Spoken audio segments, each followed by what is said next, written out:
Hello everyone. এত কাজ সর্দি মানে কি বলবো, দেখো পাউডার লেগে কিন্তু পরিষ্কার হচ্ছি। কেউ আমাকে নিন্দা করো না কালো বলে, তাই না?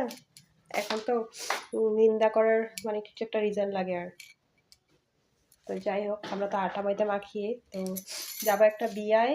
আর আমার অবস্থা সেই খারাপ মানে সেই ভালো, সর্দি কাশি সব কিছু একসাথে পেয়েছে। আর ও দেখো, মেয়েকে রেডি করে দিয়েছি, এখন আমি নিজে রেডি হবো। আর ওকে পাপাকে বললাম তুমি আসো, না আমি রেডি হতে পারবো না। তো রেডি হই, তোমরা দেখো বিয়ে বাড়ি যাবে। তো শাড়িটা পরে নিচ্ছি।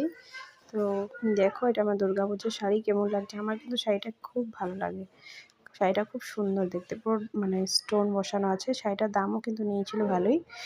তো শাড়িটা ফটাফট পরে নিচ্ছি। আমি কিন্তু সেই